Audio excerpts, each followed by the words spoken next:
Hi everyone, I hope you're all doing fantastic today. Thank you so much for stopping by. My name is Ayandam Tombeni and this is Onyx Artistry. Today's story is about Nino, Mbatha and Zanele Hlatsbwayo, and this is the makeup look we'll be creating today, so I hope you enjoy it. And without any further ado, let's get into it.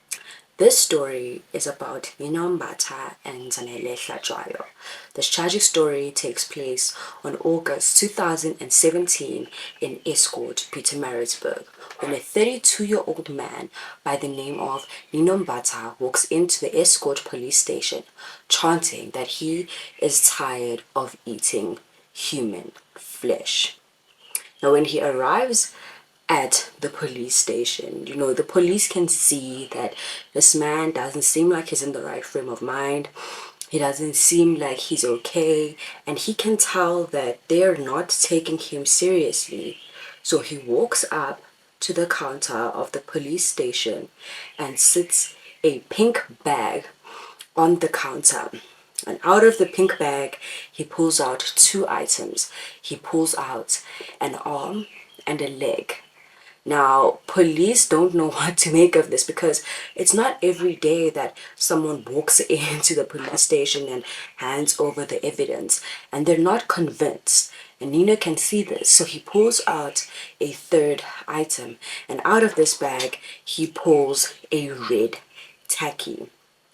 As he's pulling out the sneaker, along comes with it the indisputable smell of decomposition. And that's when police feel, he's done something wrong. Nino then gets arrested on the conspiracy of murder, and he is very compliant. He takes the police to his home, which is a one-room hut.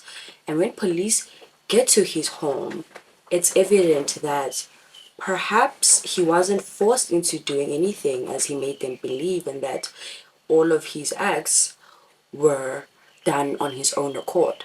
When they get there, they find 8 human ears in a cooking pot.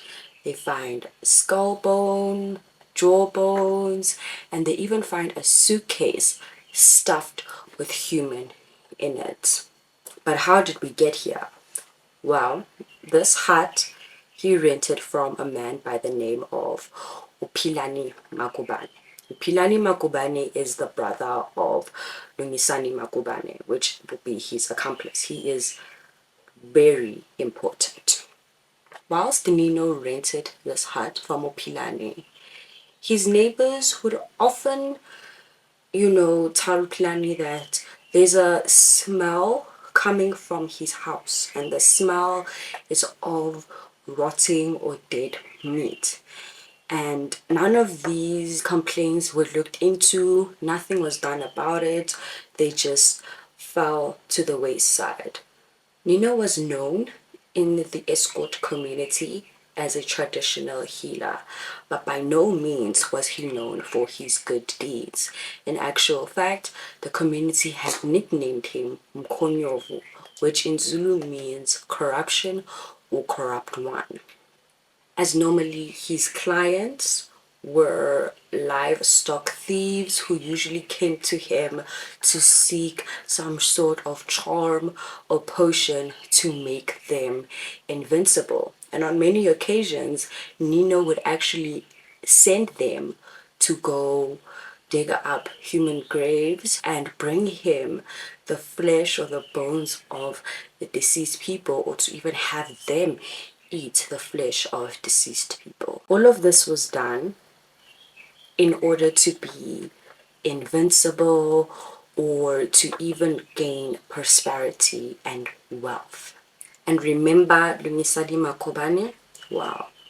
30-year-old Lungisani Magubane was amongst one of those clients seeking Nino's help and seeking to gain prosperity and wealth. And in his case, Nino had told him that he needed to spill the blood of a woman or a child. And Lungisani set out to do just that. That is how Zanele Hlatsbwayo dreadfully met Lungisani Magubane. A month before On the 25th of July, Zanele had left her hometown of Shayumoya, KZN, and she left going to Pietermaritzburg to visit her granny. Her family members say that Uzanele was hesitant to go because she had been hearing things and messages and people saying that there had been a lot of kidnappings of women and children in the Pietermaritzburg area. So she was very much hesitant about going. And despite her gut feeling, however, she just decided, you know what, let me just go. It's not clear how she ended up in escort. Some sources say that she had met up with a friend in escort. There could be a number of reasons. Maybe she did go meet up with a friend, or, if she did take public transport, this could have also been the changeover point for a taxi or a bus or the train. Either way, she ended up in escort and didn't reach her grandmother's place. Instead, she met Lungisani Magubane, who had allegedly offered her a ride, but instead of taking her where she was going, he took them to Nino's place. Nino had raped her, beheaded her, cut out her intestines for his consumption,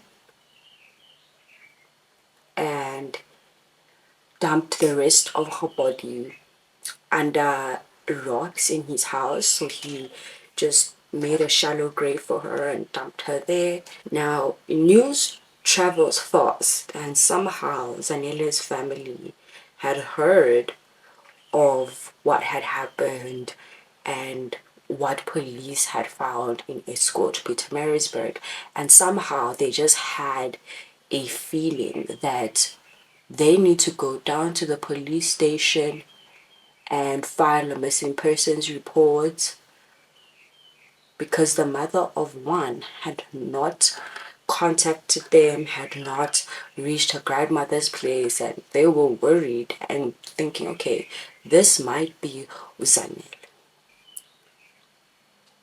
So off they go to escort, and when they get there, they do the DNA test, which identify the body as Zanele Hlatsbwayo. Nino is arrested. He gives the names of 6 other people, so there's 7 of them. 4 of which were acquitted because there wasn't enough evidence against them, and the other 3 being himself, Lungisani, Magubane, and Sthembiso Dr. Stoll. All 3 were charged with the conspiracy to murder, but Nino alone had the extra charge of the mutilation of a corpse and possession of human tissue, not cannibalism, because in South Africa there is no actual crime against cannibalism, just the possession of human tissue and the mutilation of a corpse. All 3 had abandoned bail before they were sentenced, and Sthembiso Dr. Sole had took his own life in prison before he could ever be sentenced. Whilst on trial,